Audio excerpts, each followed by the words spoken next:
Welcome to the What's Your Weird Story podcast. Everyone has at least one good story. And some of us have stories that are just to the left of normal. We're interested in the ones that push the boundaries of what we can perceive. Stories that defy explanations. Stories with an air of mystery. Stories we might not share for fear of being thought of differently. But don't worry, we're all friends here. So, what's your weird story?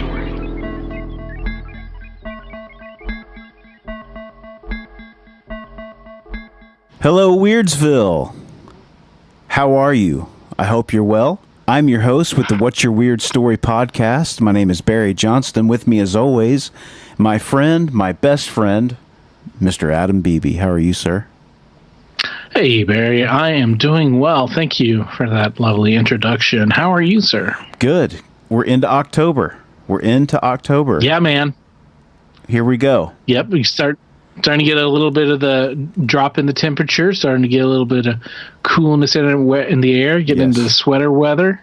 Yes. You know, we got autumn is starting to set in, hopefully, and turning into one of my favorite times of the year. Of course, we're running up on Halloween. Yes, one of my favorite times of the year. One of my wife's favorite times of the year also.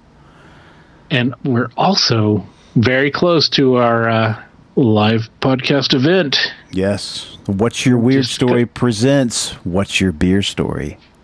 Yeah, that's just a little over 2 weeks away, man. I'm excited because I get to go back home, and hang out with you guys, and we get to do this fun show and tell some funny stories, and get people to share their funny. Had a little bit too much, and a little bit hold my beer, a little bit all that, good fun party stories. So yeah, it'll be fun.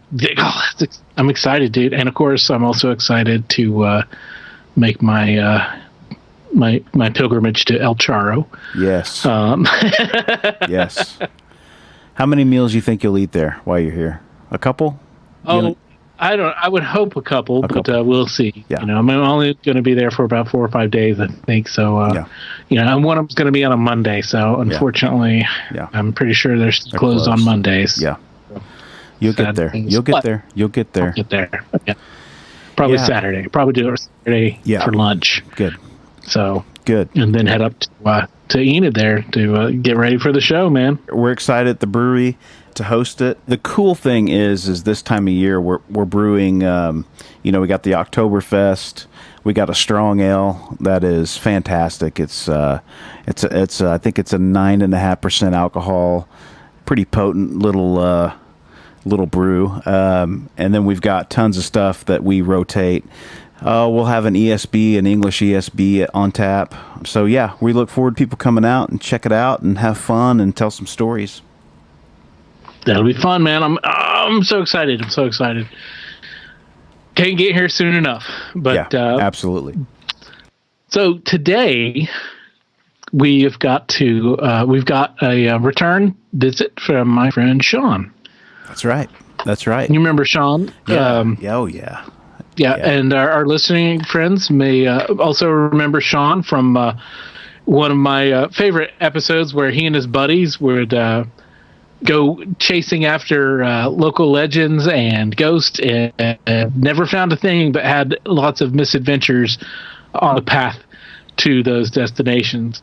Well, Shawn started doing some listening to our back catalog, and he started remembering some stories that he forgot about, and he started taking notes. And we've got Shawn. We've got a lot. He's got a whole bunch of stuff for us this time, and a good variety of stuff. And some of it is, our bread and butter, spooky, weird stuff. Some of it is just some really strange.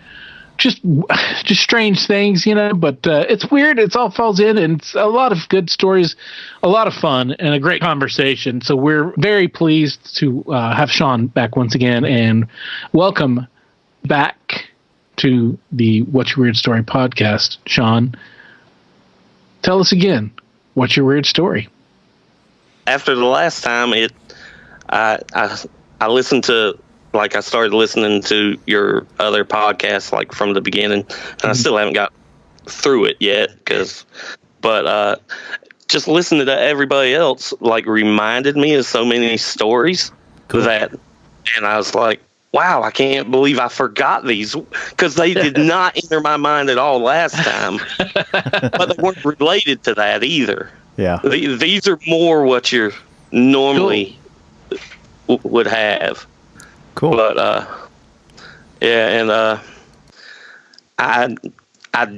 I like took some notes, because every time I'd listen to one of the podcasts, I was like, oh yeah, this happened and this reminded me of this. So I took a bunch of notes, and there's a few things that aren't really like supernatural, paranormal, weird, but if y'all don't mind, I might tell them anyway, just because they're generally weird or just stories I enjoy. Cool. Yeah. Well, look, we let weird purposely cover a lot of ground, so that we can have somebody, because like a couple of weeks ago we had our friend Emotron talking about all of his experiences with DMT and ayahuasca and other these psychohallucinogenic trips that he's gone on, because that's kind of weird. And then we had his at the time roommate. I think they're still kind of roommates, but they're traveling together. They're in a band kind of together. He came on and he told us all these stories about being on the road with as a wandering musician and a sideshow performer. So it's like, that's weird because that's not everyday thing. So we totally embrace whatever you think, whatever you got that's weird, and that's that's if it's just slightly from the left of center or just not normal, but to most people, then we'll hear it. So and feel free to cut stuff you don't feel like putting in or whatever, but and I wasn't sure how to start, if I wanted to, because it's like through my life, and I didn't know if I wanted to go chronologically or what, or leave it, or go the least weird to the most weird, so I might do it a little bit of both. Okay, but sounds good to me, man. Cool. I guess, like, if people have listened before, I'm from North Carolina, but haven't lived here all my life, most of it, but not all. My dad and his family's from Michigan. Oh, really? Yeah. And so half Yankee, half Rebel. I wasn't never sure if I'm a Yankee, Rankee, or a Yebel. One of them two. I know what I sound like, though, and it's definitely Rebel. But, and my dad's ex-military, or was, and so, and as a matter of fact, my parents were older parents for me, because my dad had already spent 20 years in the military before I was even born. Wow. So we were a military family, but I wasn't really a military kid, because but we always lived around bases, because that's what military families do. They live near a base for free medical and stuff. And so was born at Fort Bragg, but then at like 9 months old or something, we moved to Michigan. And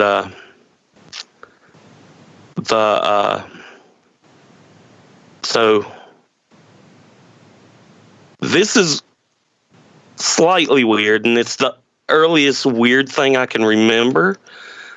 We had a really big backyard with about an acre of just a garden, like a huge acre-sized garden in our backyard. And there was houses on either side of us, and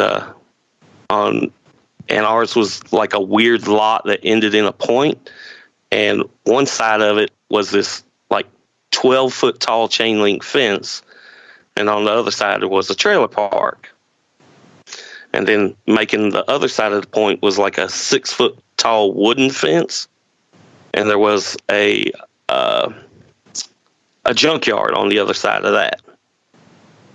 And I'm like 3 or 4 years old, and me and my sister are out there just playing in the yard, and we glance over at this wooden fence, and there's a bear standing on top of it. What? Damn. Just a bear. And we weren't in a wooded area. This was town. I mean, it was suburbs, but there was still no woods nearby. And there's just this bear running or standing on top of this fence. And of course, wild. Yeah, of course, we run screaming away because it's a freaking bear. Yeah. Yeah. But it turned out that it was the guard bear for the junkyard. And it was on a chain, but it could. What? It had enough chain to get on top of the fence. Oh my Lord. That is crazy. Yeah.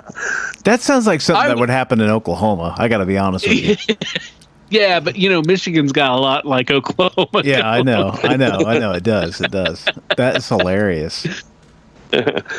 Well, I mean, I don't know because there's something about junkyards. Because growing up here in North Carolina, there was a junkyard down the road, and they had leopards in a cage outside, and they had like a cage full of baboons, and they were out front in these big cages that were on trailers, and we would just go and look at leopards and baboons in front of the junkyard. You're blowing our mind right now. That's so bizarre. Yeah. And of course, they couldn't let them loose, but that junkyard had a guard Clydesdale instead of dogs. It had a Clydesdale that would attack you. I mean, I would not mess with the Clydesdale for sure. Those things are huge, but that's still this. Oh my gosh! What is it about junkyard owners that? Yeah. That is weird, as they say. Yeah. So I'm just like trying to wrap my mind around this. It's so bizarre. Both of the bear and all the menagerie that is there. I guess I need to go look at junkyards more often. I don't see what kind of I can see. The junkyard zoo. And apparently, it's a lucrative business to be able to afford the leopards and baboons. Junkyards, they could be a little bit shady, especially if they're doing impounding, if they're doing impounding with it, that's a racket. So that there's your budget for your leopard and your baboon. Yeah, who knows, man? Somebody might have just tossed their baboon and leopard, just into the junkyard. Yeah, it wasn't just like one baboon. It was like a dozen or more baboons they had in this thing. That was like no bigger than a bedroom, a regular sized bedroom. Wow. Man. Wow. Well, I'm be willing to bet that they are not there anymore. Oh no, the entire place is gone now. It is just an empty field now. But yeah, so that's. I mean, did anybody think that was odd that there was a bear that was protecting this junkyard, or? I don't think nobody believed us. We were 3 and 4. Right. But I just remember because we didn't live there long. I guess we did, but for my memory, we lived there since I was like 9 months old, and then we had moved back here to North Carolina when I was before I started first grade. So, but I remember going back and visiting, and that's how I found out that it was a guard bear, because we had visited neighbors and stuff like that. So I was older then, but at the time, no one believed us. Sure, they still didn't believe we saw it, but. Did you like one of the adults, or I guess a kid maybe that you're friends with, you're like, hey, we saw a bear. Is there a bear around here? Do you know anything about, or how did that come about? Do you recall? It was my friend from next door. I remember talking to him and just like, reminiscing about stuff. And I probably mentioned it as like, yeah, me and my sister saw a bear back there. And he's like, oh, yeah, that's the guard bear. And I'm like, what? That is insane. So it might have still been there. I don't know. At least you got confirmation that you weren't seeing things. Yeah, for real. Yeah.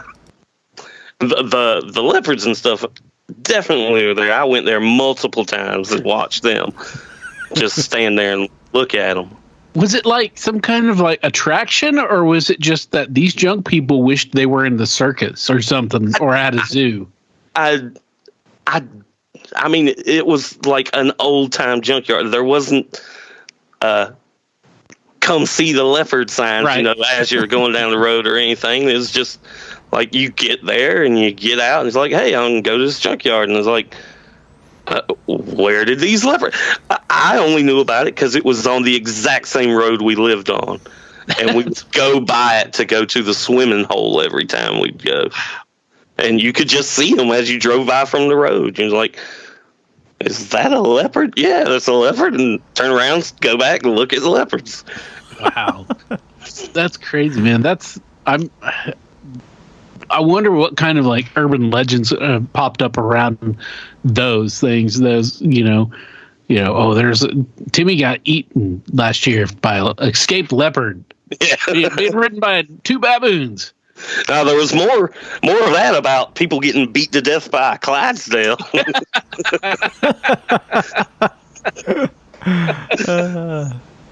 I'm like, what are you gonna? She's like, oh, we hopped the fence in the middle of the night at the junkyard, and oh look, a horse. You don't normally run terrified away from horses. Yeah. And when one can beat you to death, it's a little too late. No kidding. Well, just about any horse could beat you to death, really, if they wanted to. Yeah. But a Clydesdale is like picking a fight with an MMA fighter. Yeah. No kidding. I mean, to be truthful, that Clydesdale didn't even have to stay in the fence. He could have busted down the fence if he had wanted to. Yeah. But wow. That's wild. You've had some guests talk about dreams and stuff like that. Uh-huh. And so I grew up having reoccurring dreams a lot, right? And the old wives' tale of that if you die in your dream, you die in real life? Yeah. Right. Well, I can guarantee you that is false because I've died many, many times in my dreams. And I've fallen off of skyscrapers and died, and I've done that multiple times, and it's the same dream. And every time when I hit the ground, I woke up because I fell off the bed. Wow. Oh, wow. Wow. Interesting. That's pretty crazy, man. That is. Yeah. There's something that your unconscious mind is linking up with your dream state. Yeah. I haven't had that one since maybe 14 or 15 years old, but I mean, I had it quite because I'm a very restless sleeper. I'm surprised I haven't fallen off the bed since, but I'm all over the bed. But then I guess one of the strangest, I'm just going to go through these because I'm thinking about them, but one of the strangest ones kind of starts out like a film. Mm-hmm. Instead of, it didn't seem like a dream where, like a dream is an open world thing, kind of. Mm-hmm. This felt like I was watching it on a screen, and it started out where I could just see these black leather boots. Mm. And then it was like a camera panning up and zooming out so I could see a bigger and bigger picture until it reveals Santa Claus holding a bloody axe. Oh, my.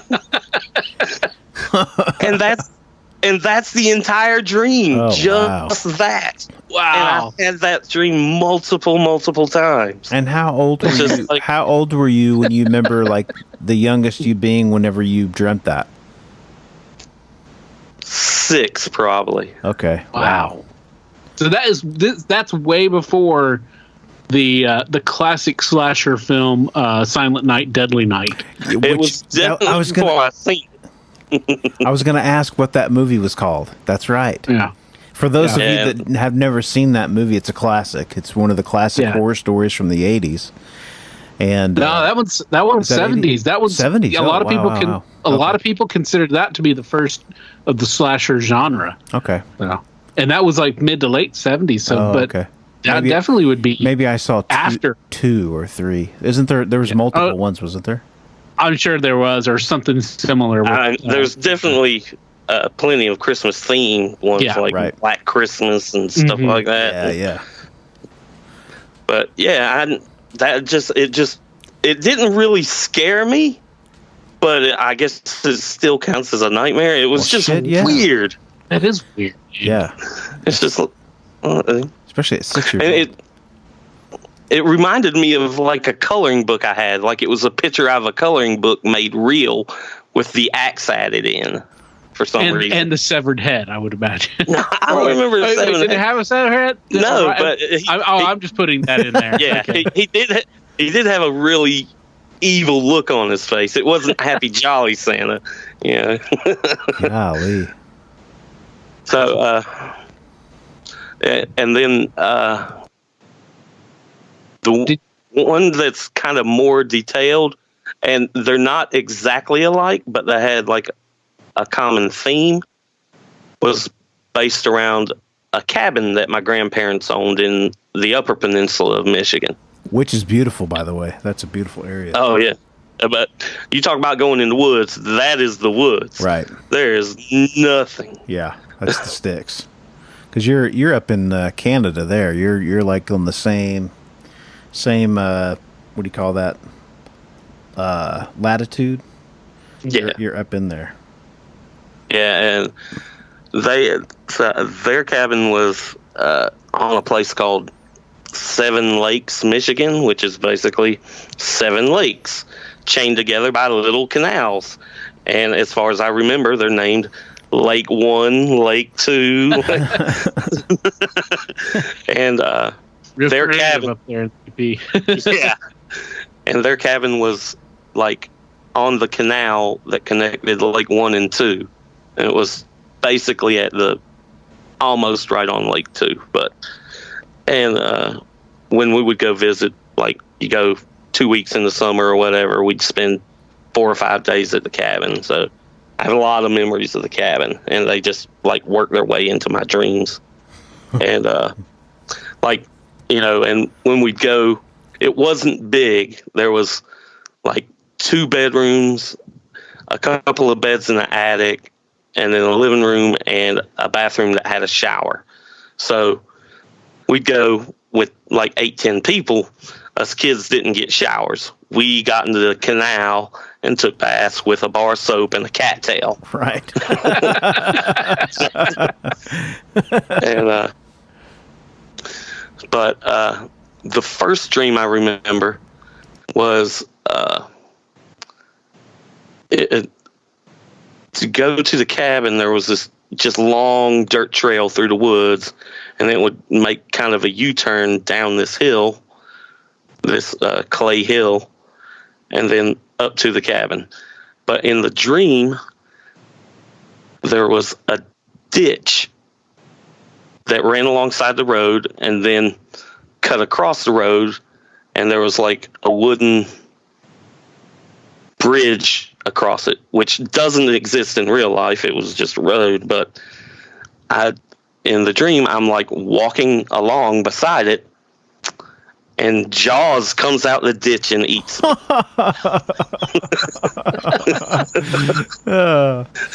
Just the last place you would expect to see Jaws. That's great, man. I think I had those types of dreams too.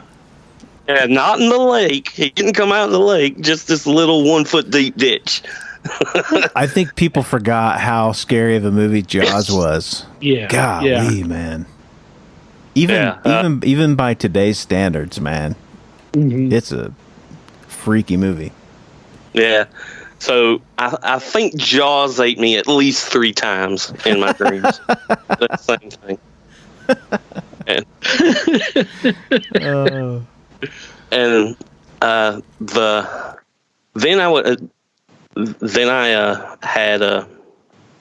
dreamt that there was a cabin next to us, which there were other cabins, but not as close as this one was in the dream.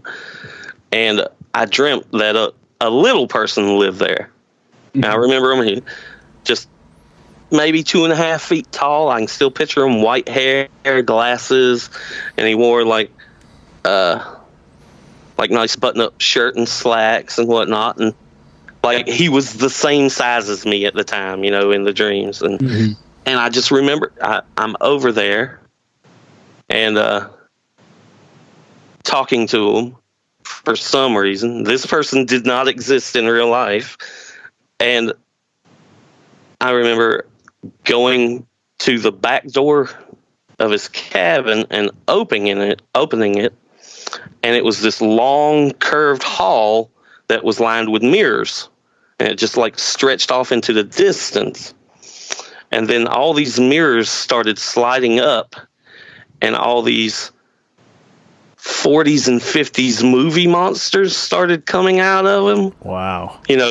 Like the Ed Wood type monster, yeah, right. The aliens with the brains that you could see on their head and that type of stuff. Wow. And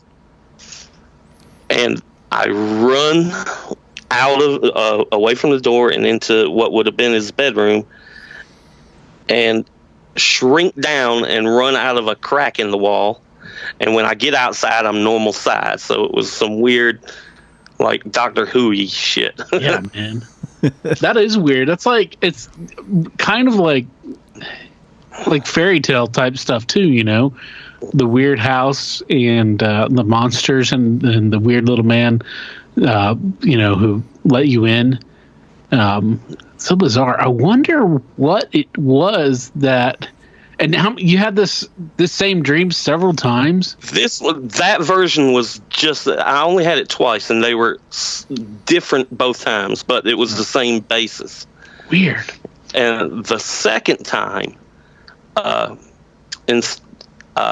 just in his house with him talking, and instead of me opening the door in the hall being there this time, he turns into the devil, like a little person devil. Mm.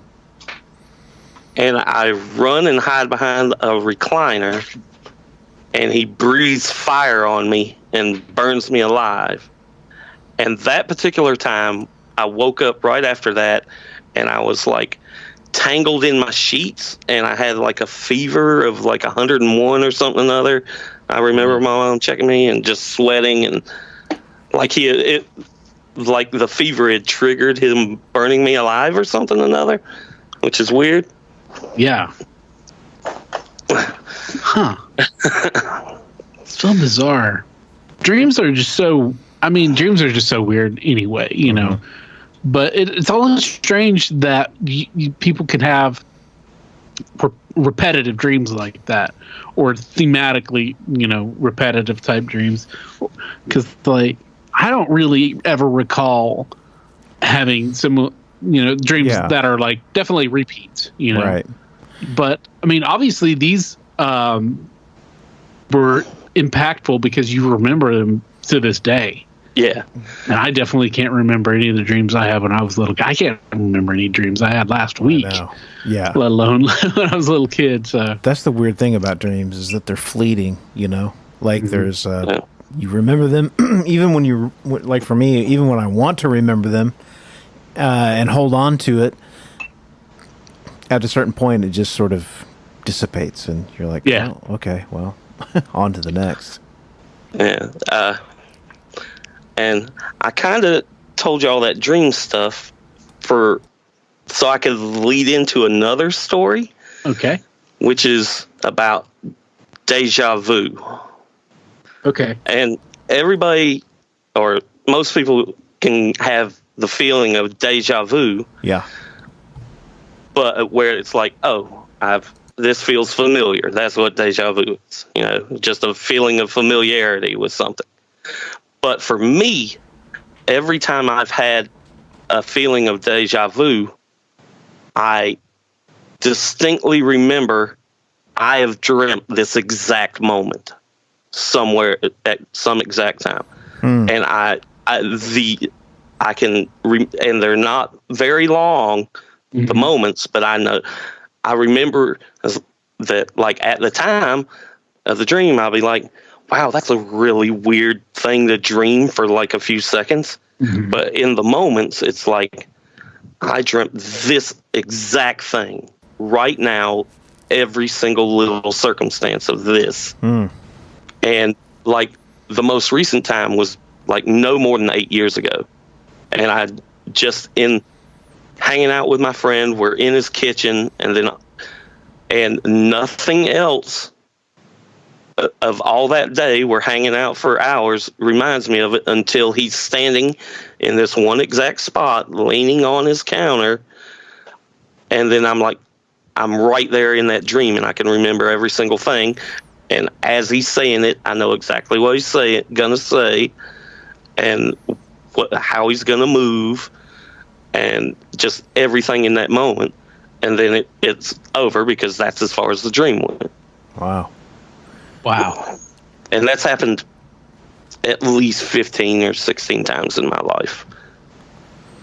But I've experienced, something like that. It's just so weird. That's one of those things, you just wonder how that's all connected. Are we tapping into something? I think we've talked a little bit about that before. When you're sleeping, you're in this state where you can almost do anything, and people that do lucid dreaming and practice that is, it's always fascinated me, because I tried it, but I was never very good at it. Never really took the time to develop it. But man, I have a hard time enough sleeping. I don't need to. Right. I don't need to add extra steps.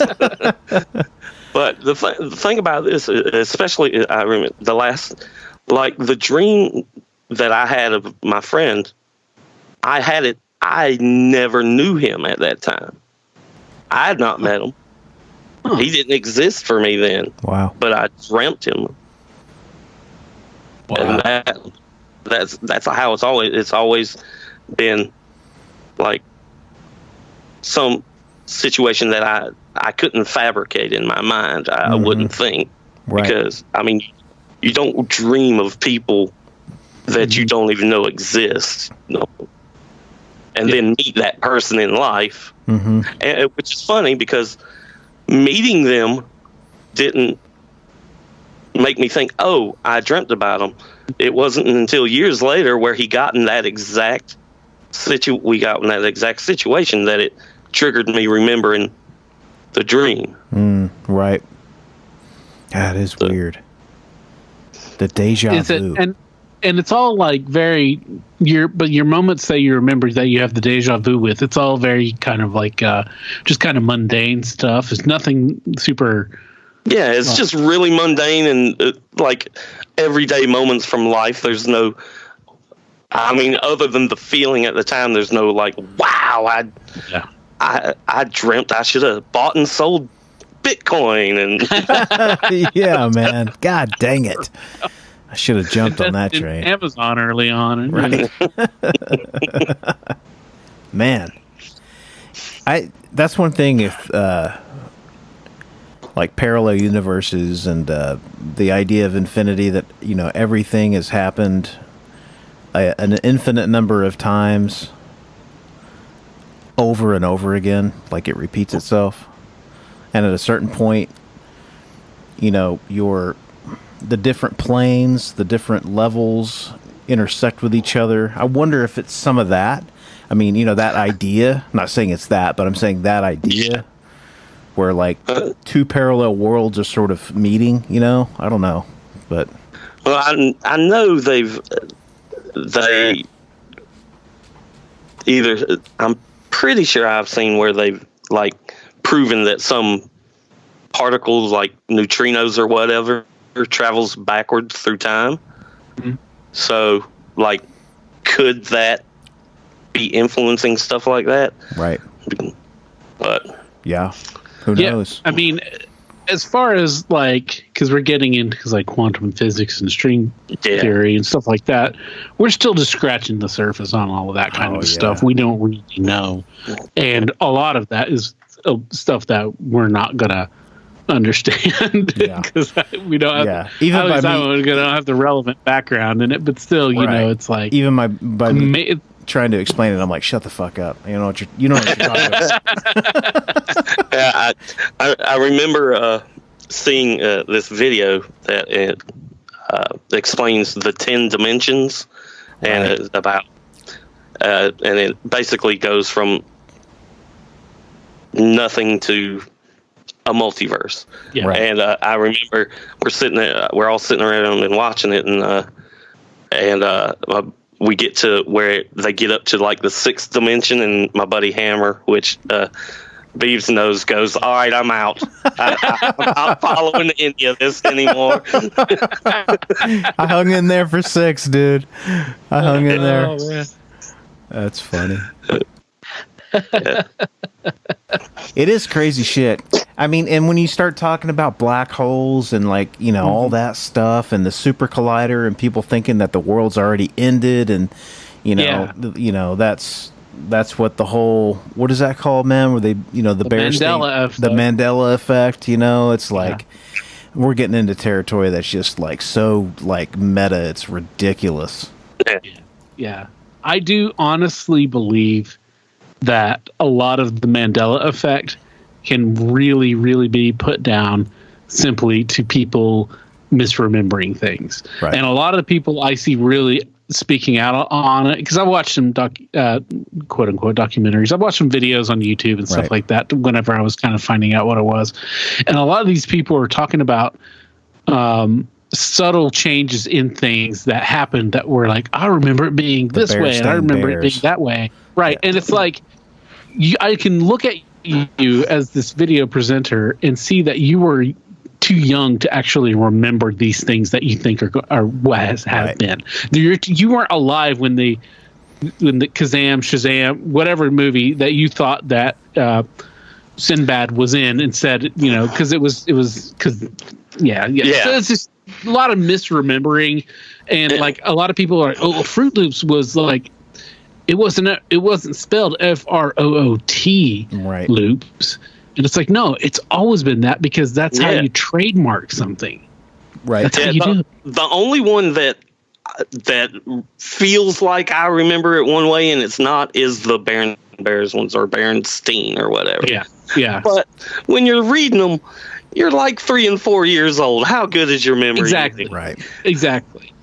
The one that kind of threw me off is the one about there's one about Tiananmen Square, and I can remember being at I was young, but I think I remember being at my grandparents' house watching that on TV, and for some reason I thought that the tanks ran over the guy or something like that. I can't remember. Obviously, I can't remember exactly, but it seemed like that was my memory. My recall was different from what happened, but I recognize the fact that I was young and misremembered, and it's not like I'm special because I remember it one way and the rest of the world is different, is wrong. Right.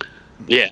Right. I mean, and look, I mean, you can just you know that you misremember things. You can get people, and memory is bad on as a collective anyway. Yes. So yeah, I don't even think they should call it the Mandela effect, because that's not even like, that one doesn't even register to me. I was like, no, they're like, when did he die? I was like, I never had a question about that. Like, when he died, I'm like, didn't he die before? No, he died right now. That's like, maybe the closest thing is like recently somebody on Facebook's keep posting about what's his name, Gene Wilder dying over and over. I'm like, dude, this is old news. Quit posting it. Right. And he keeps oh, bless his heart. He just wants to bring around awareness, you know. Yeah. We don't have Willie Wonka I'm like, anymore. Yes, it's sad. I love Gene Wilder, but old news. That's funny. But so I have one more story about the cabin, and it's just a story that it's like one of my favorite things to even think about. But the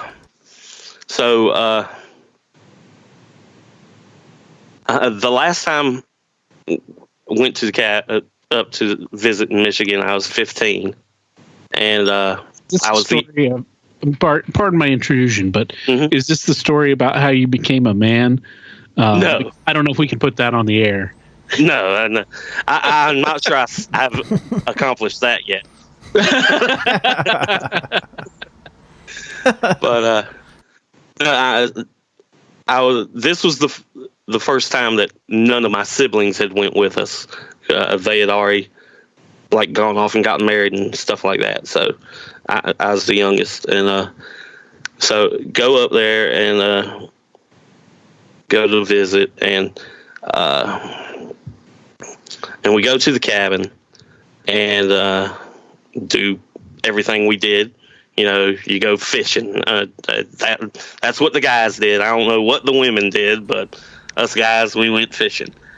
And my grandfather, he was born in Scotland.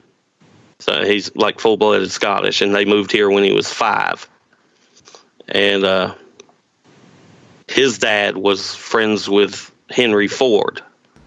Oh, wow.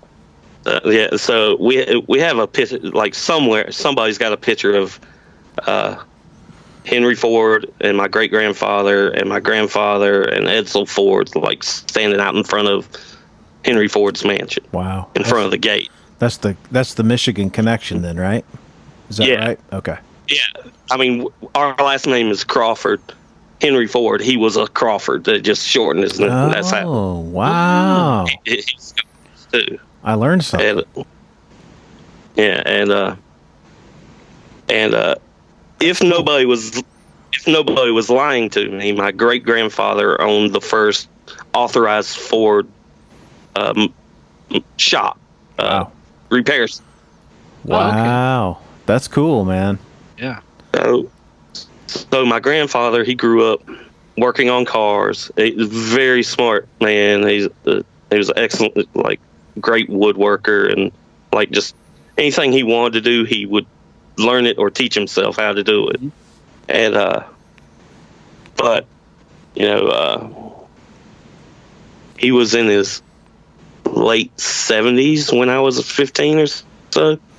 So he's the typical grandpa looking grandpa. He was little, scrawny, kind of shriveled, a little hunchback, and a little bit of white hair, big glasses, and had that old man strength to him, that would crush a bowling ball in his hand.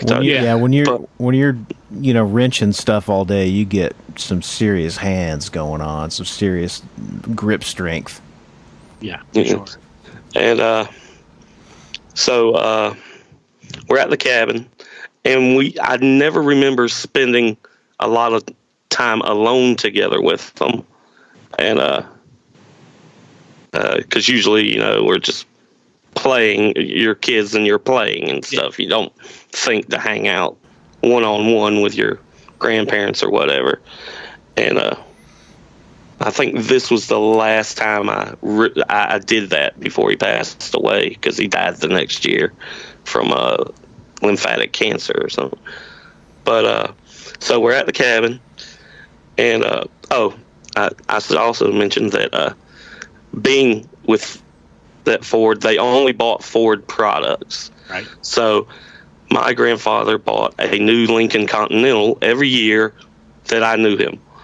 A brand new. They'd own it for a year, sell it, get another one.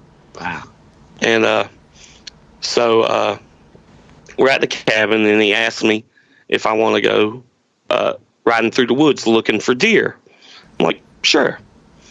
So we're riding along in this big old boat of a Lincoln, It was kind of a burnt orange color. It's just huge, and he looks tiny behind the wheel to start with. And you're basically sitting in a couch behind you because the thing's so big, right? Yeah. And, you know, we're riding along, and it's a dirt road, it's bumpy and whatnot. And this group of deer run right across the road in front of us, like maybe 5 or 6 deer. And he looks at me and he goes, did you see him? I was like, yeah, but I didn't get a real good look. And he's like, okay. And he turns off-road right behind him. And we're just chasing deer through the woods. In a Lincoln Continental. In a Lincoln Continental, 35, 45 miles an hour. That's what my grandpa would have done.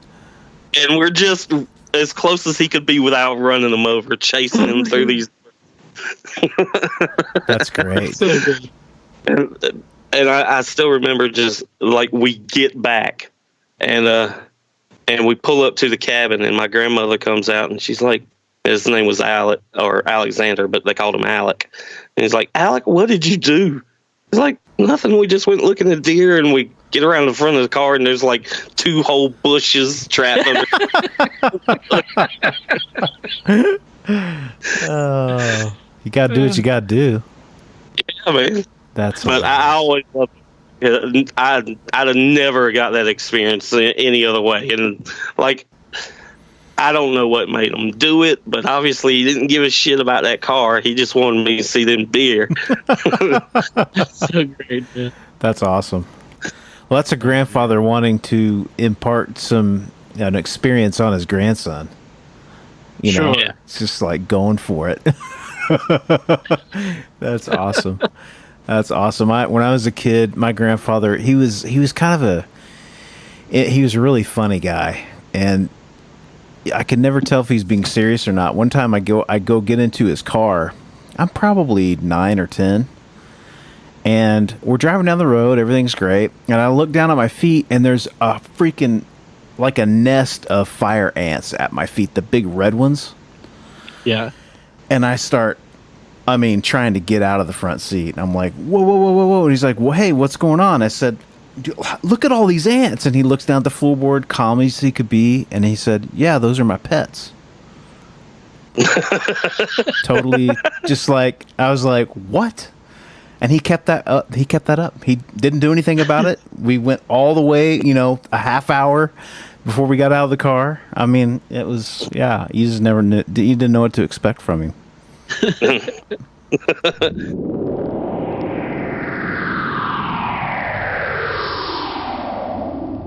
Sunday, October. Saturday, October 19th, Enid, Oklahoma, at the Enid Brewing Place. Barry, what's it called? Enid Brewing Company on the corner of Independence and Main. That's right. Hopefully we got your attention just now. That's right. Saturday, October 19th. You've heard us talk about it. We're talking about it again. Our very first live event, What's Your Beer Story, where we're going to be featuring your 3 co-hosts telling and sharing true life stories of the beer kind, the had too much to drink kind, the hold my beer, etc., kind. And we are inviting you to be there to share your stories as well. You can try out the variety of beers available and made exclusively by the Enid Brewing Company, including co-host Barry Johnson, who is one of the brewmasters there. And also hear some funny stories and have a good time and just catch up with us. It'll be a fun time. We're going to do stuff. It'll be hilarious. It's going to be fun. We'd love to see you. Join us Saturday, October 19th, 2019, Enid, Oklahoma. I'm looking at these notes and crap I wrote down, and I seen something else that my grandparents, their house in Michigan, not the cabin, they lived on a lake. It's called a Cass Lake. And they had this little kind of mutt dog that they found, and they took in, and they had all these willow trees in the yard, and one of them like leaned maybe like a 30-degree angle out over the lake and then spread out, and the dog would chase squirrels up the tree, and it would go after them and get out on the tree. It was this little, it was like the size and shape of like a beagle, but like a golden retriever coloration and face. So it was little And it's just a mutt they had found. And one day she got out over the lake on a limb, and there's a picture somewhere of it. I wish I had it, but I don't. And she wouldn't come back. She got scared. And so they had to call the fire department to get her down. And you know, they're on the phone with the fire department, and he's like, you know, they're like, "Excuse me, did you mean you want us to come get your cat out of the tree?" And they're like, "No, my dog is stuck in the tree out over the lake." And they're like, "The cat knows better." Yeah, they're like, "For real?" And they're like, "Yeah, our dog." So 4 fire trucks, 2 police cars, and an ambulance showed up to see this dog in the tree. Oh man, that was good entertainment back in the day, man. We didn't have all the internet and all the YouTube videos and everything, so you know, a dog in a tree, man. That's something to see. Yeah, that's a good spectacle. Yeah, she would just fly up that thing like it was nothing, but she got out on that limb. She could not get back. That's so funny, dude. That's funny. I mean, I personally, I would love to see, you know, a dog in a tree like that. That would be hilarious. As long as she got down safely. I guess, you know, she could have fallen in the water and she would have been all right. But yeah, but still. Yeah, she won't trying to fall. I know that. She just standing out there whining. She won't back. That's great. Oh, man. So this reminded me in like one of your podcasts. I can't remember what you called it. The thing about staring into a mirror and saying the name Bloody Mary. Bloody Mary, that's it. Yeah. Well, I didn't grow up knowing about Bloody Mary, but I did see the movie Candyman. Right. Which is basically Bloody Mary. Yeah. And me and some friends are all hanging out one night, and and Candyman's on, and everybody's like freaking out a little bit about it, and I'm as you know from my other stories, I like to scare people, so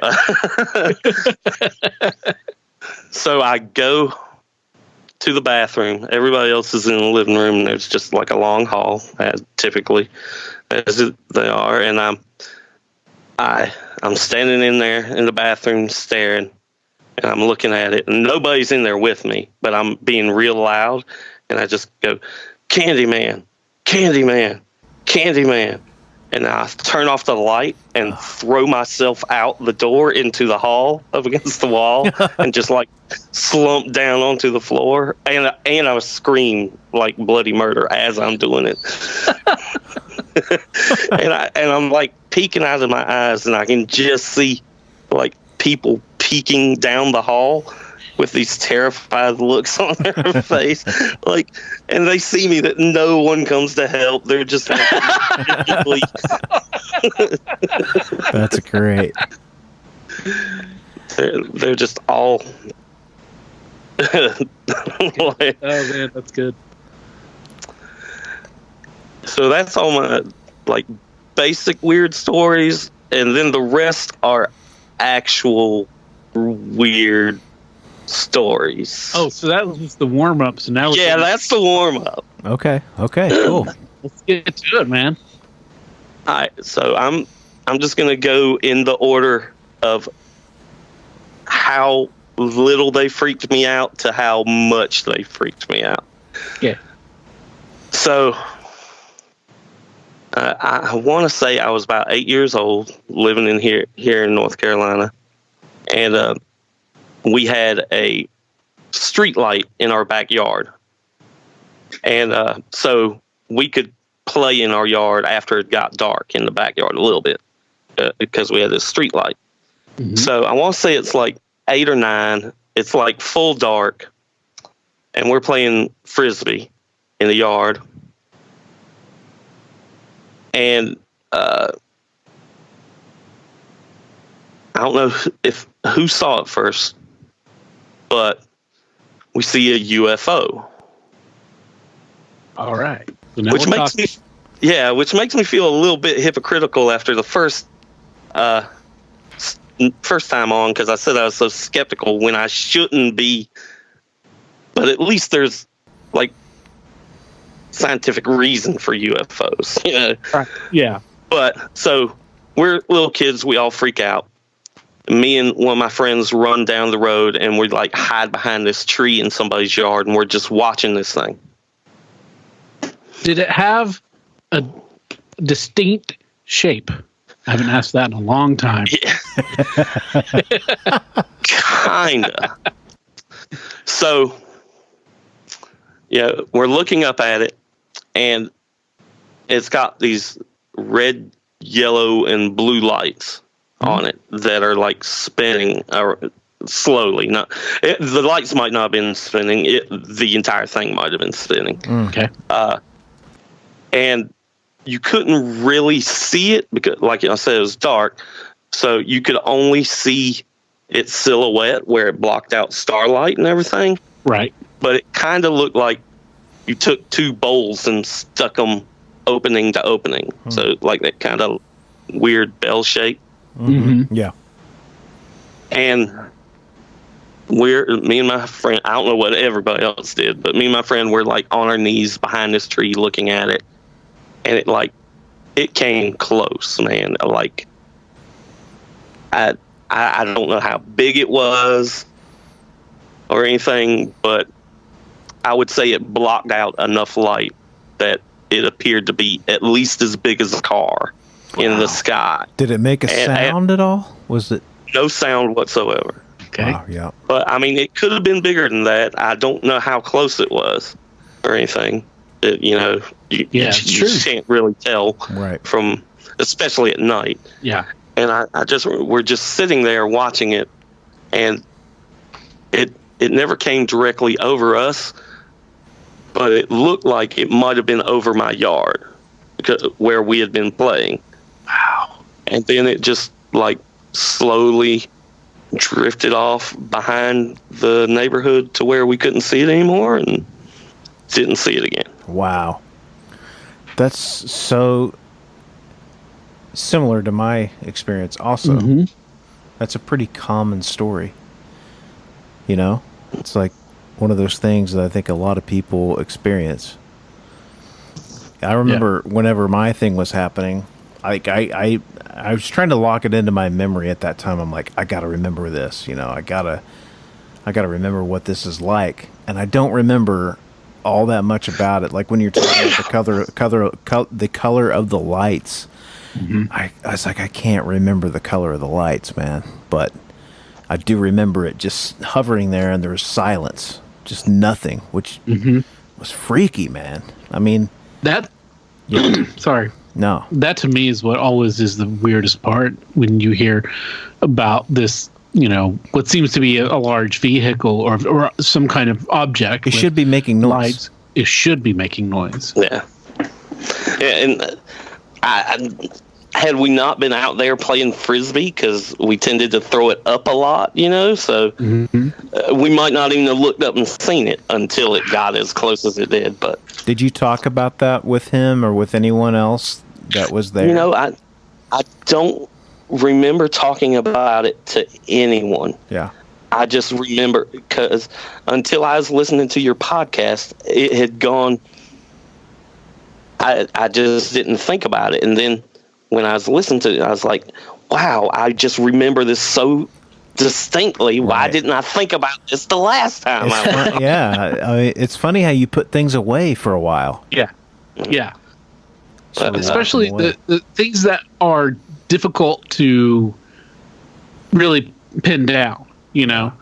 That's the kind of stuff that it's either that because it is difficult to pin down, you either absolutely remember it because it's deeply impactful, or you kind of just let it fade because I guess there's no, because you can't explain it, you don't know what to do, and so you don't get obsessed about it or something. So well, yeah, and like in my case, I had to confirm that I wasn't making that up with my dad, because my dad was with me at the time.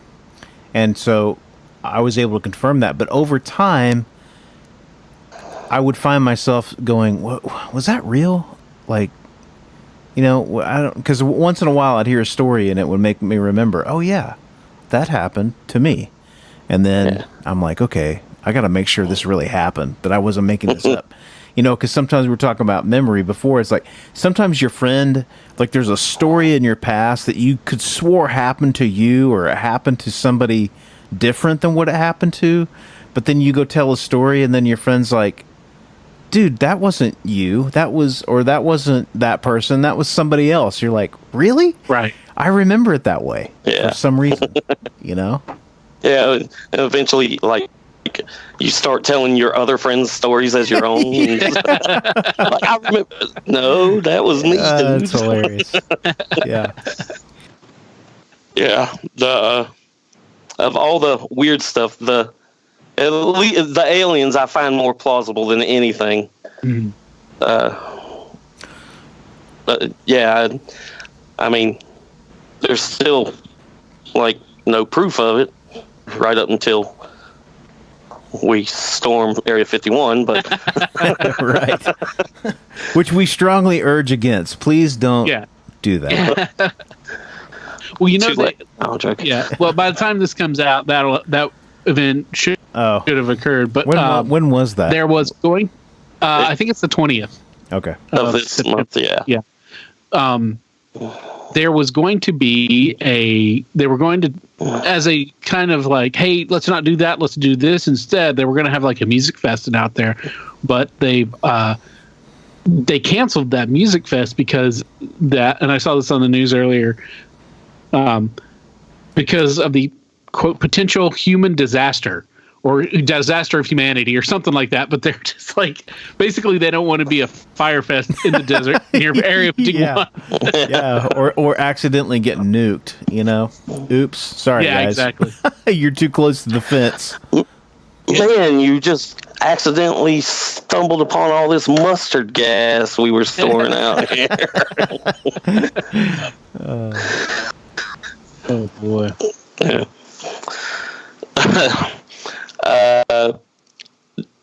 Do y'all know what I heard of the Fermi paradox? Do you know what that is?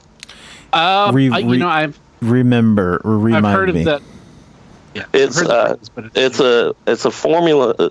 Well, it's based on a formula developed by a guy named Enrico Fermi, where he took the number of stars in the galaxy and he calculated how many should have planets around them and how many of those planets should be in the habitable zone, and then on down until you can figure out how many advanced civilizations there are. Yeah. Right. Yeah. And there should be a significant amount, and the paradox is that we don't see advanced civilizations out there in the universe or in the galaxy. I mean, they could just be really sneaky, but we should at least have, like, unless they've developed some other ways of communicating, we should at least see like radio signals from them, from their past and whatnot.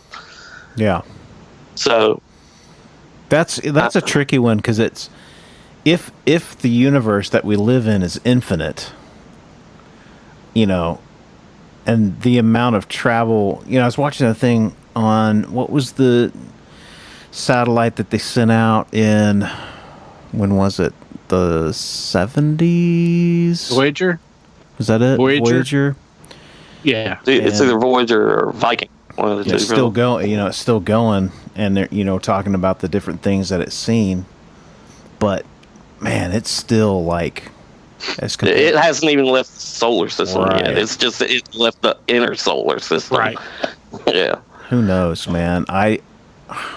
Who knows? I would love, we've talked before, I would love to peer into some of the information that is in the government that, you know, isn't blacked out, that may explain some things. I would love to have that ability. I think Yeah, that question is one that really, really intrigues me. You needed Nicolas Cage to turn over that book of secrets, man. Yeah, man. Find out what's going on. Oh, Nick Cage holds the key, man.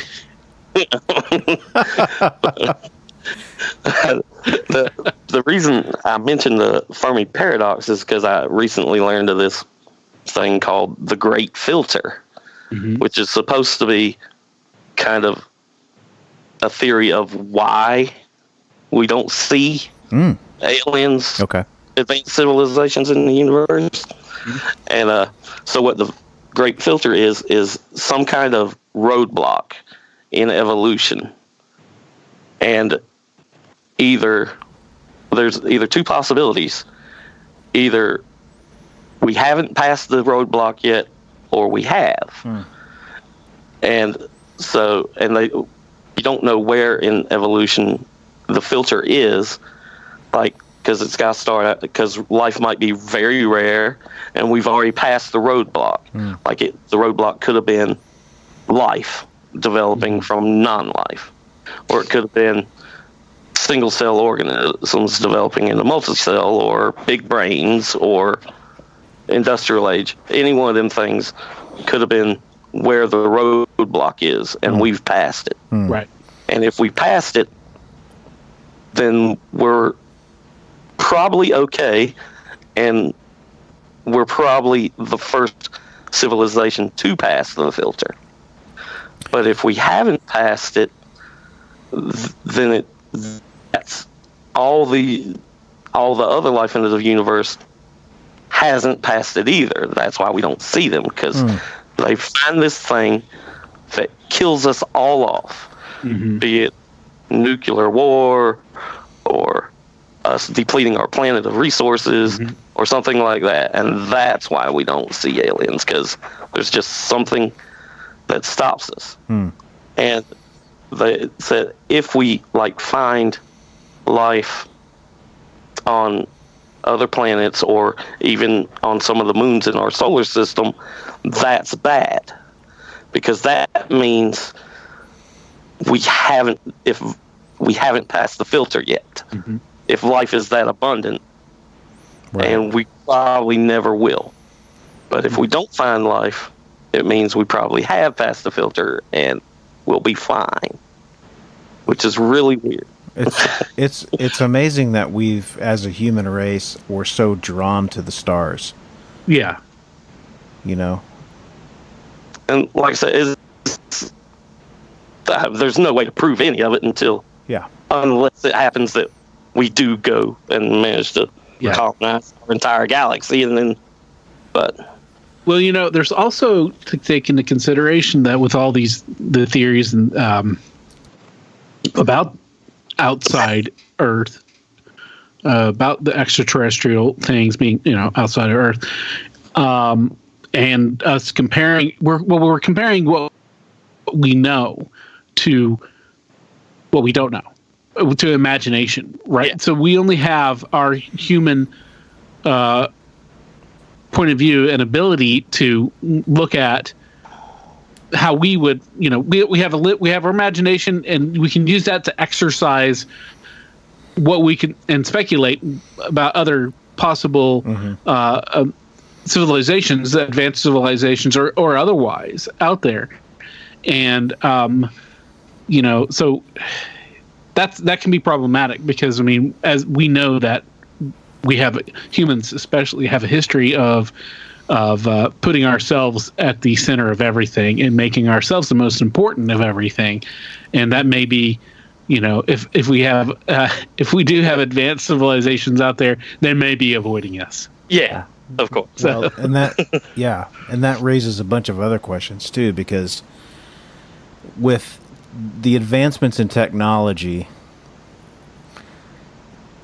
science has brought into, and I don't want to get onto a religious topic, but I'm just saying in general, the amount that we've learned in the last 25 to 30 years about our existence has called into questions a lot of things, a lot of ways that you you perceived yourself within the world that we live in is constantly being,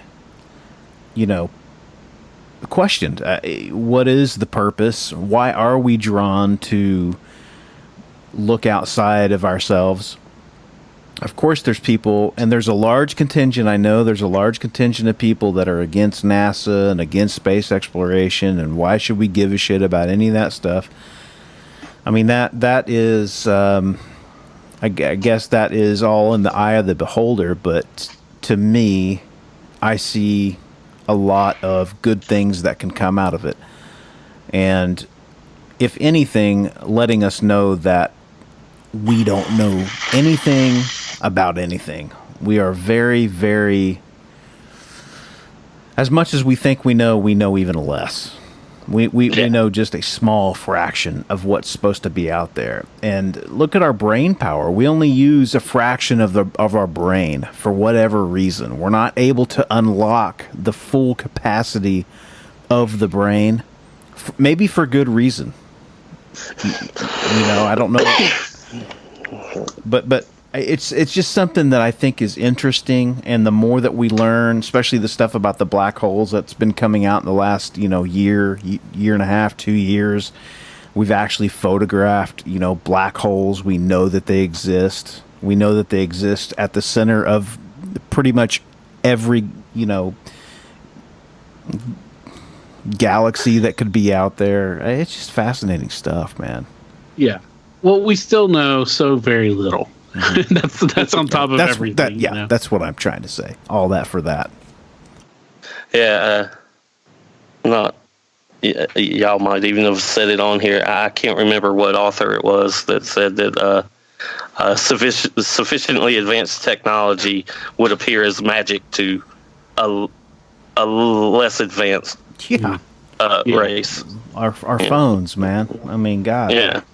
Well, think about this. I mean, and think about, just as far as our knowledge base and technologies come, 1905, which was that's or less, just slightly over 100 years ago. Yep. Was when we first got flight, right? Was it 1905 that the Kitty Hawk? Either that or 08, one of them. Yeah, one of those. It's still, it's not we haven't been in the air very long. Right. But, or at least, we were in balloons. We had balloons before, but now, we, that even the Kitty Hawk Flyer was, like very basic kind of, they use strings to pull, to guide it and stuff. Right. And of course, now we have smartphones and that are, 10 times smarter than the computers we had in our homes when we first, 20 years ago or even 15. Like, I think there's one of the Wright brothers, I can't remember which, said that, said something, I believe it's that no one would ever fly across the Atlantic Ocean, and then in less than 30 years, like Charles Lindbergh did it or something. Exactly. It's insane. That I mean, and that changes everything, because now you're not landlocked. Now you can, explore. You can get out and do things. I mean, even if you look at like Leonardo da Vinci's inventions, I mean, how forward thinking was that guy? Exactly. And people thought he was nuts. There's no way, you ever be able to fly. Yeah. And here he is creating, these machines that, I mean, they may not have flown. Like I saw, what Discovery or somebody did a thing on that where they took a bunch of his inventions and they tried to replicate them and see if they would work. But in like small scale and stuff. Huh? But just to have the idea, a guy like that comes along and just pushes the boundaries of what you can, we've talked about it before. In the human existence, for whatever reason, if we're able to think about it, we make it happen. We turn it into something of matter, or, something that we can interact with. It's just mind-blowing. We just have to have the idea and then pursue the idea. Yeah. And eventually it happens. Yeah, exactly. Eventually it does happen. How is that? I mean, that's just, I don't know. But, crazy, man. So I guess I'll move on to my next story.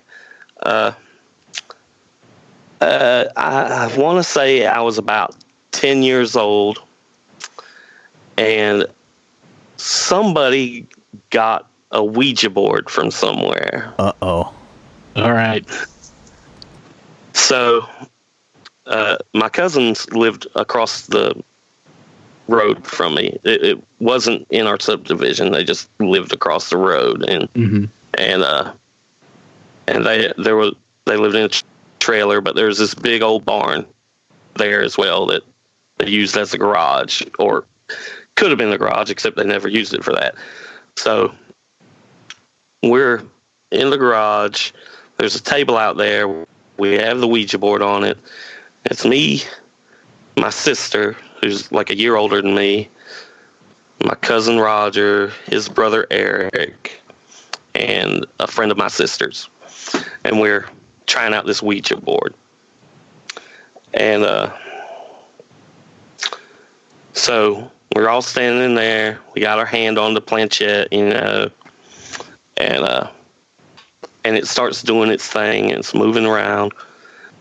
And I didn't know, I'd never heard till listening to one of your early podcasts about the figure eight thing, where it's supposed to mean that there's a demon there.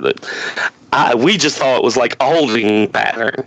We just thought that's what it did while you weren't asking questions. So it's doing this. So maybe there's a demon there. I don't know. And we're asking I don't know, specific questions, we're just asking it stuff, and it's answering yes, no, or spelling out stuff. And my cousin Roger doesn't like it, and he's just being a little asshole, and he's cursing at it the whole time and just talking shit to whatever spirit or whatever. And and while he's doing it stops doing this figure eight, and it just starts kind of shaking back and forth, like the point and then the back end, just back and forth shaking. And we ask what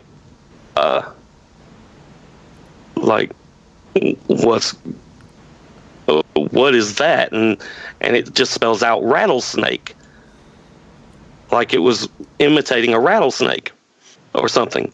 And then I'm like, what's wrong? And it says angry. I'm like, what are you angry over? And it says Roger. and of course Roger snatches his hand off of it, and he's cursing and yelling at it, and he goes and grabs a broom, and we've all backed away, and he goes and he's swinging at it, and the planchette launched itself off the table into his stomach, stabbing him in the stomach. Really? Whoa. Yes. Holy cow. Unholy cow. It flew at least 4 or 5 feet, poking him point first into the stomach, and he had a bruise afterwards. So, wow.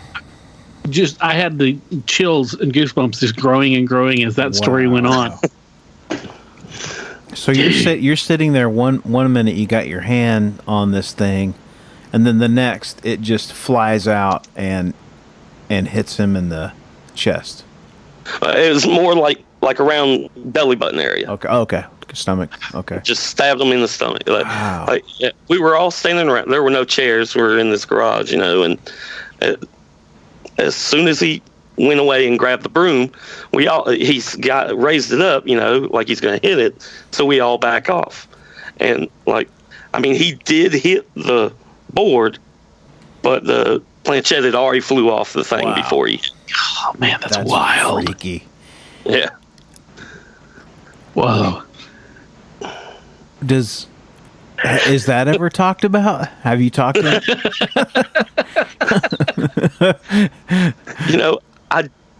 I remember talking about it at the time.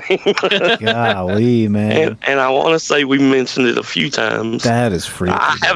I hadn't thought of it in years until I was listening to your podcast. So obviously, was that the end to the segment of trying to fuck with the Ouija board? Yeah, we did not. Whoever owned it took it. I think it was my sister's girlfriend that took it. Ouija boards have always freaked me out, man. Like, I might have fucked around with one, but they always just scared the hell out of me. Yeah, I don't think I ever really messed around with one. I think I've been around when people are playing with it, but it wasn't working. Yeah. So, and then I went outside in the house, and then it was reported to me that once I left, it started working. So I was like, yeah, I don't think I want to mess around with that. Yeah. I played with them a couple of times after that. And I remember like Roger being there both times and him not participating. Nope. Can't say I don't blame you, man. That's funny, dude. Yeah, nothing happened the other times. But of course, no one was antagonizing them like that first time. It's crazy. Yeah, I mean, you want to, like I said, I'm a skeptic, but I can't deny not remembering that. Like, I remember that happening. And I mean, maybe I'd have to confirm it maybe with somebody, but I definitely remember it happening. Wow. Well, and you buried those because all of these are recovered memories that you had listening to the podcast. Yeah. Right. Sorry about that. So we can't. We're not, responsible for any kind of therapy that you may have to take up there.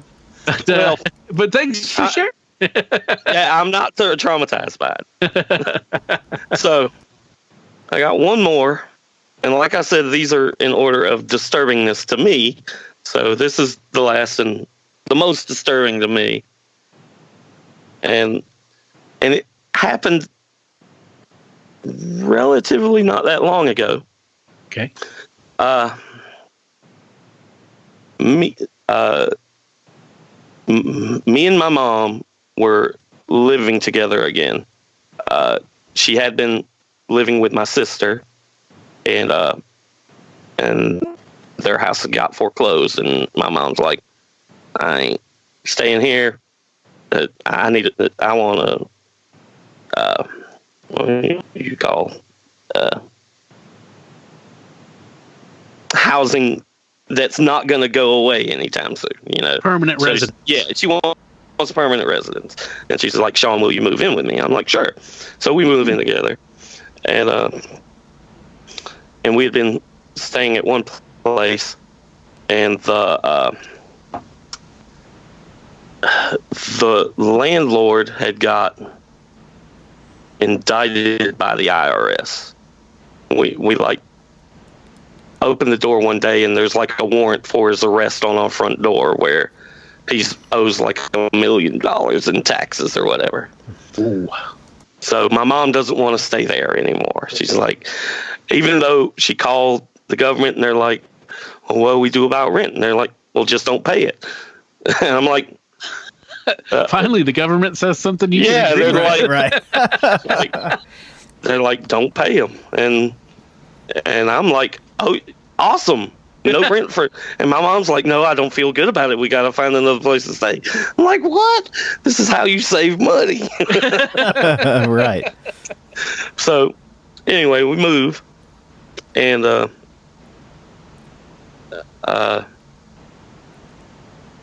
my mom left to go to Florida to visit one of my sisters that lives there. So it's just me in the house. It's a 2-story house. The entire top floor was mine because my mom can't get up and downstairs and everything. So I'm coming downstairs to go play magic at Beebs' shop. And I come down, and the whole first floor of the house is dark, or should be dark. I see this light coming from my mom's room. And so I go over there, and she had an armoire that she kept the TV in. And it was in one of the big CRT type TVs with the glass, not a modern LCD flat screen. I mean, it had a built-in DVD and VCR and everything. So I opened the cabinet and it's on, but it's. Have you ever seen like one of those TVs where it's on, but it's not like on a station, so it's just blue light coming out of it? Yeah. And not static or anything, but right. So that's what it was, just like blue light. And so I like grab the remote and try to turn it off, and it doesn't turn off. And I was like, well, batteries must be dead. So I'm like poking around on it, trying to turn it off. It doesn't turn off. And so I was like, well, fuck it. Excuse me. I reach behind it and unplug it, and it doesn't turn off. Dude. And so then I'm like, I'm getting freaked out, and I'm like, screw this shit, I'm out of here. And I'm like, I gotta go play some cards. I'm like, fuck you, Ghost. I'm out. Whatever it is. And I leave, and I don't remember saying anything to anybody at your shop when we were playing. I just went about my business. Yeah, I would certainly remember if you would have said something about that, but I don't. But I've heard stories like that before, where there's been the TV's on, nobody's turned it on, right. And then you unplug it and it keeps going, and that's that's like freaky. I've seen TVs come on from surges, so that's what I thought it was, but not going off when it's not plugged. And even then, it could be a little electricity stored in a capacitor that's still running it for a little while. Yeah, that could be. But I've worked at a quote unquote haunted restaurant where reportedly there was a TV in the bar that would come on and tune into Western shows, which was apparently one of the ghosts or whatever. But I have heard of that.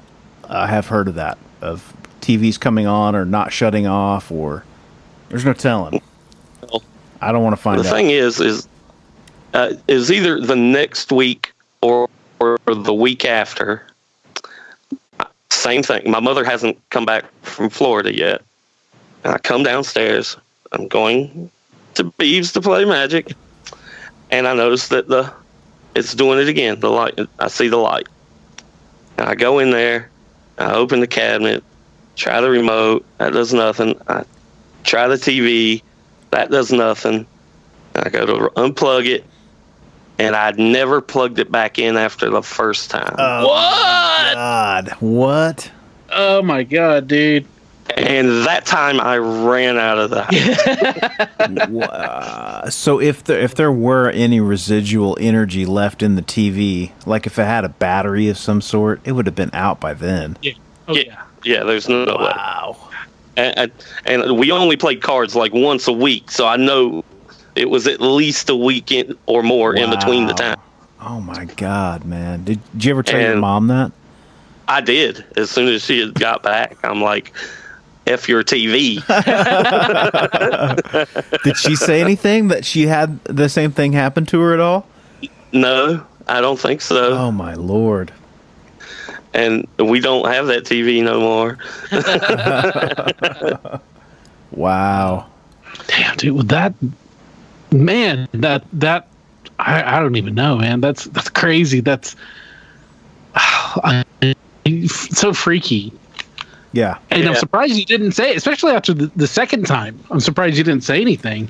I don't know why. I'm just, 'cause I don't know. I have this thing where I kind of get lost in other thoughts when I'm driving, so I might have just lost it while on the way there, and then it just never come up again. But you're probably like, no way, these guys are ever going to believe any of that shit. So I'll just tuck it away. It's not a very believable. It's definitely not rational. Yeah.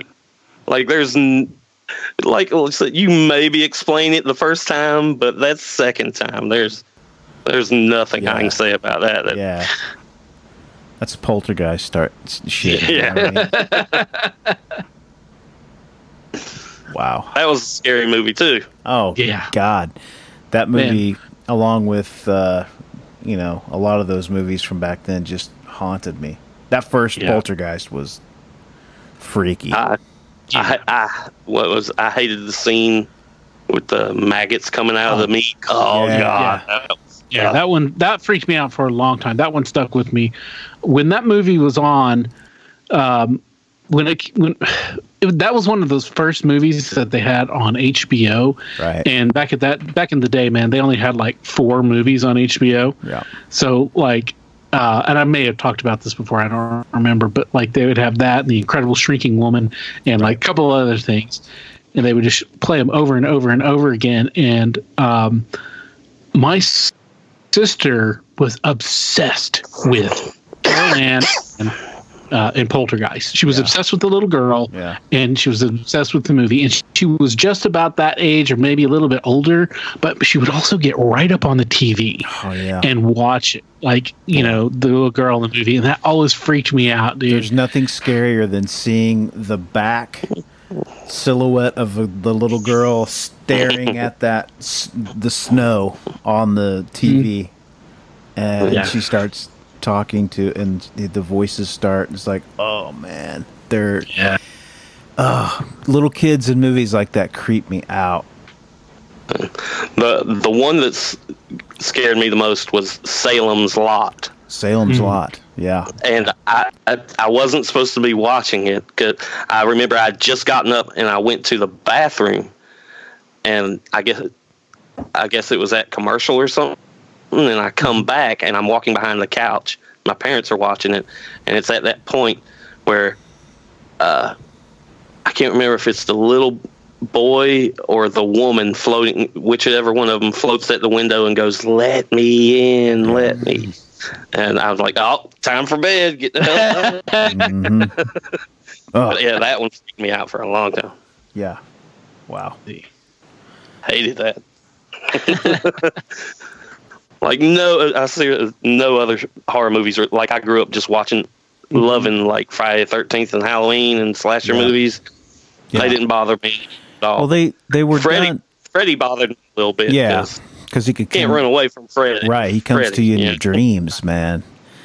Yeah, and I already had problems with my dreams. Right, right. Wow. Exactly. Yeah, great stuff. We were lucky to grow up in an era where there were still good horror movies being made. Yeah, I'm pretty detached from the horror. I do watch horror movies, but more often than not, they're not great. They're not real well done. Not on the capacity that they were back then. I really don't watch anything anymore because they're just not interested. There's one called Dead Snow, which I loved, which is like a Norwegian zombie movie. Ooh. Yes. That I love that. And I wouldn't call it a horror movie, but it's got everything a horror movie would have. Is Tucker and Dale versus Evil. Oh man, that's so good. I love that movie. That is so good. It's a horror comedy. Best comedy horror ever seen. Never seen it. But they don't play it like a comedy. It's just fun. Yeah. Right. They're not slapsticky or goofy. Yeah, but they play it with the seriousness of a classic slasher film. Yeah, but it is definitely a comedy because of the situations that arise. And so that's one you were checking out. Yeah, definitely. Other than that,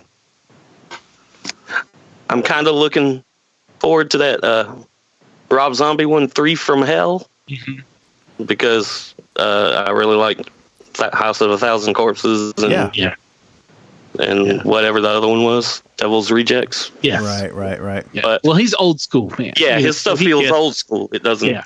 It's not new stuff. Yeah. We watched the new Texas Chainsaw Massacre. My father-in-law is a big horror guy, and we watched it when he was in town a couple of weeks ago, and they just screwed it up to me. I just don't like the new, when they try to remake those movies, they don't capture the thing that made Texas Chainsaw, scary was the fact that it was kind of shitty, like quality. It's like that was the great thing about it. But now you bring in a bunch of A-list actors and make it look glossy, and it just doesn't do it. Yeah. And they're running out of premises and everything. Yeah. Well, also, it's nostalgia is big right now. In movies, it has been for a few years, but definitely really big because the second part of it just came out, right? And I kind of want to see it. it. Oh, the first one was really good. I want to see it. So I'm going to see. The first part of it was really good. I'm interested in seeing the second part of it as well. It's supposed to be pretty good. Pennywise. This Pennywise is not as I think he's kind of scarier. He's freakier. I should say this. He's freakier, creepier than Tim Curry's. But Tim Curry's was because they relied less on special effects. Mm-hmm. And just as him being it, I think he's just iconic as Pennywise, and it was creepier and scarier. So right. I don't know. But still fun, and I'm sure that the ending will hopefully be better than I like Bill Hader. I like Bill Hader. So I love Bill Hader. Yes. Yeah, he's good. So, fellow Oklahoma boy, also. That's right. Well, I believe he's from Tulsa. So cool. Awesome. Yeah. All right, man. Well, you got anything else for us? Nah, I think I run out unless I listen to some more stuff and it reminds me, but I don't think it will. It's great. Well, you're always welcome back. You can, once you go and seek some therapy and get some more recovered memories from your UFO abduction when you were a child, and probably maybe a little man abducted you when you were a child at the cabin, and and I forgot the kid I had with Sasquatch, and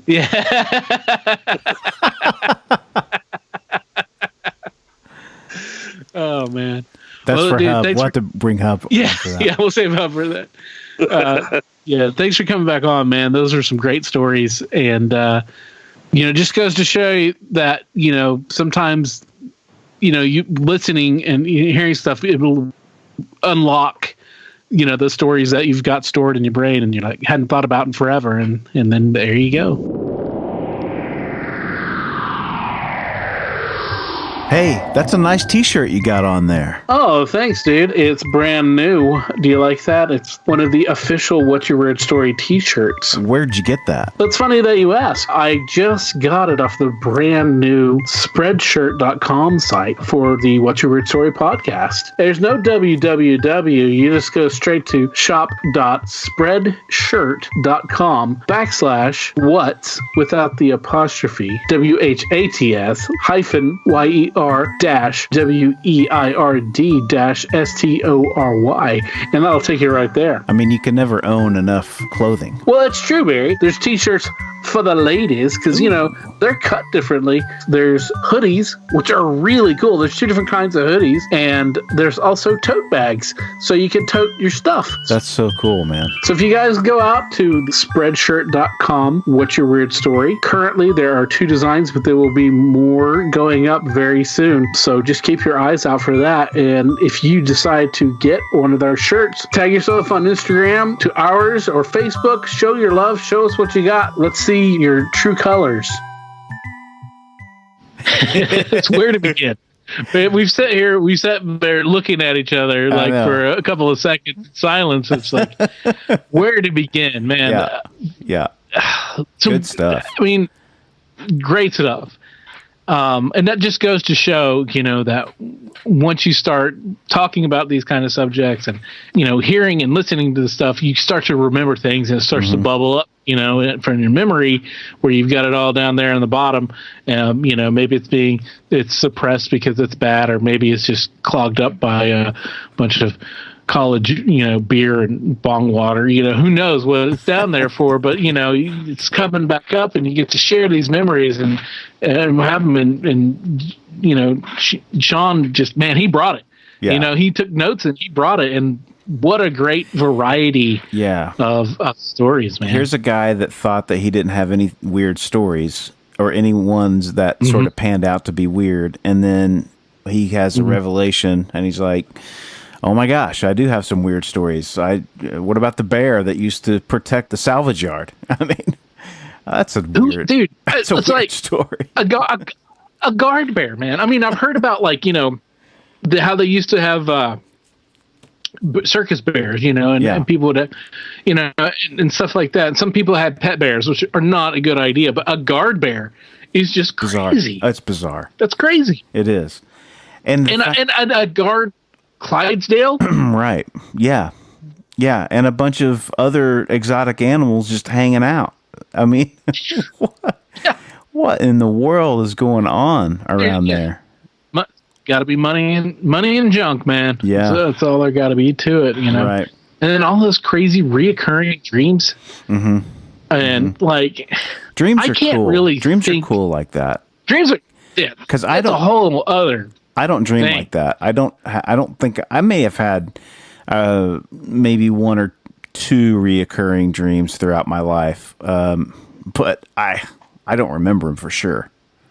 And he remembers them. Yeah, I think they were significant enough, and he had them enough. Right. But again, if I had a dream about that started off like a movie and then panned up to see Santa Claus holding a bloody axe, I would probably remember that as.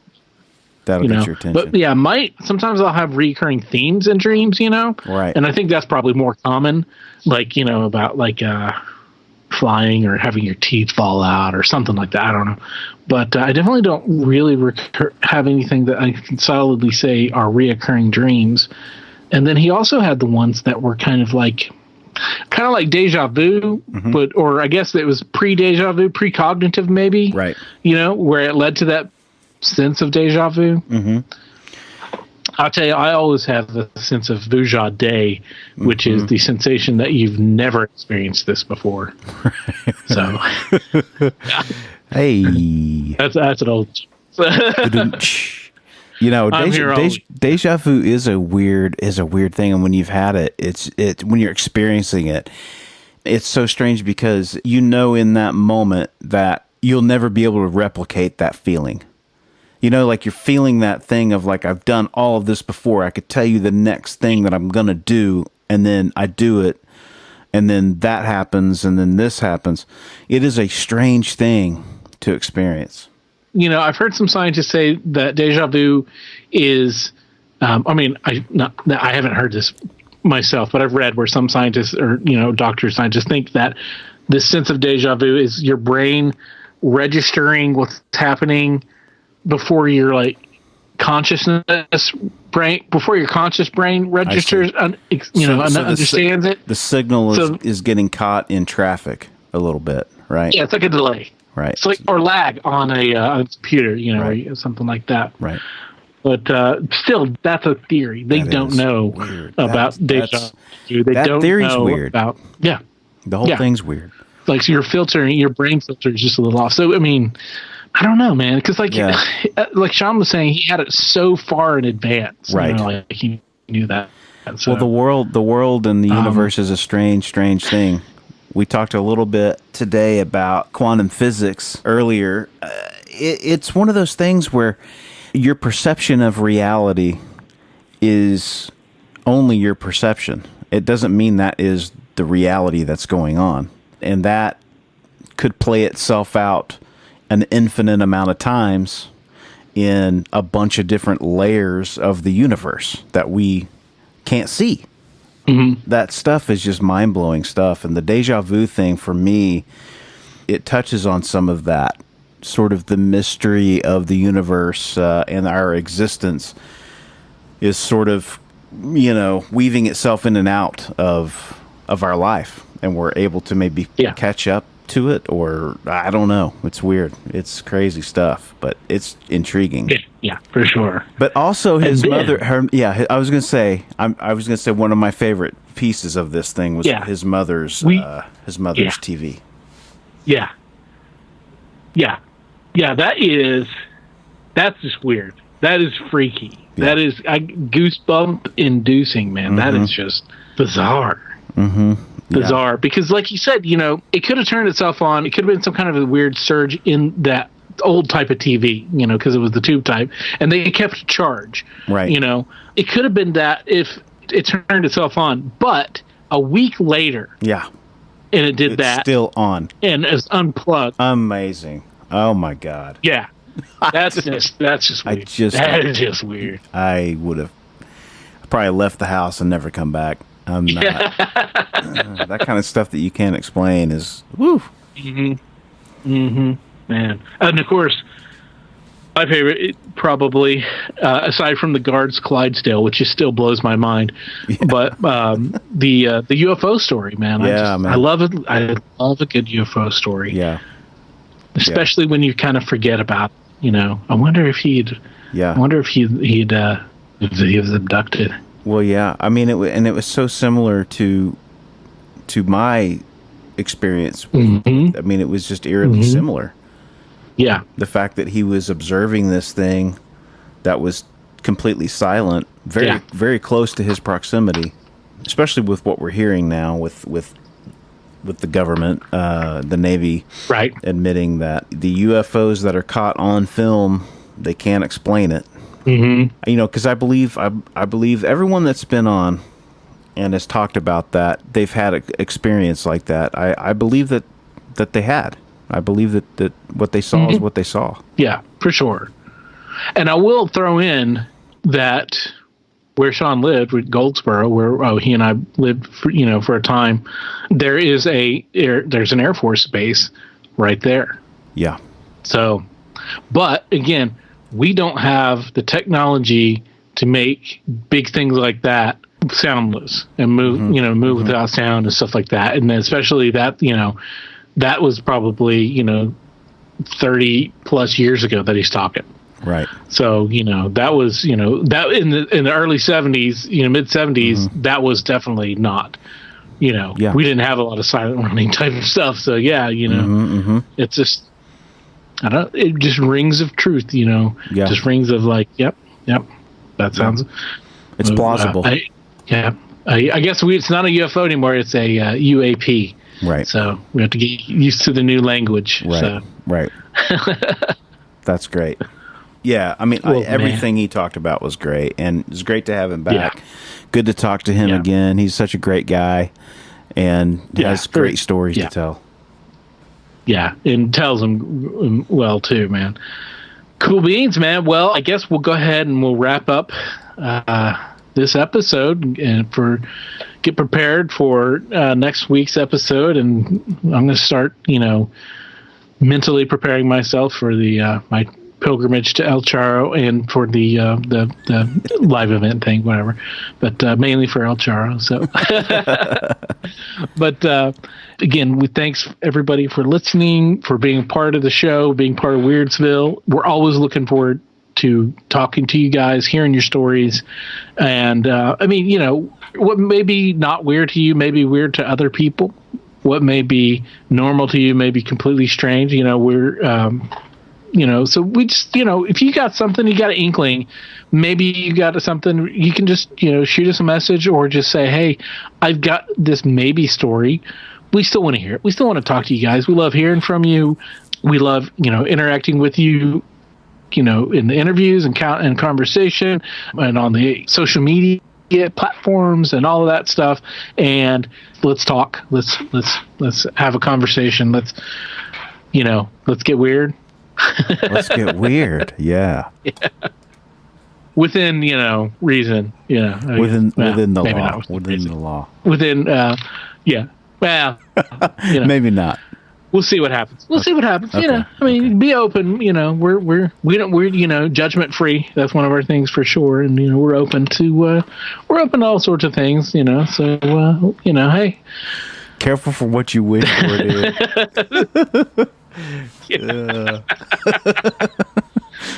Oh, that's gonna come back and haunt We me, know so. some crazy people. Right. We do. In the best way.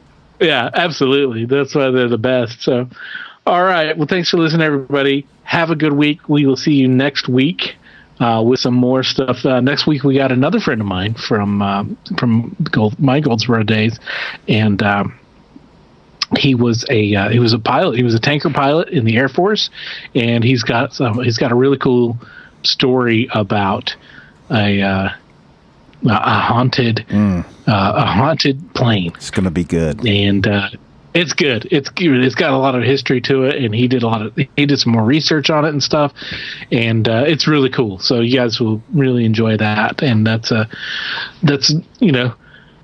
next week, same weird time, same weird platform for podcast providers. I don't know. I'll figure it out someday. Thanks for listening. Be safe. Be weird. As always, if you have a weird story, we want to hear it. If you have a lot of them, we want to hear them all. We can't do this podcast without your invaluable contributions. Whether it's sharing your stories, listening, rating, and spreading the word about the podcast. Thanks for listening. Till next time, be safe. Be weird.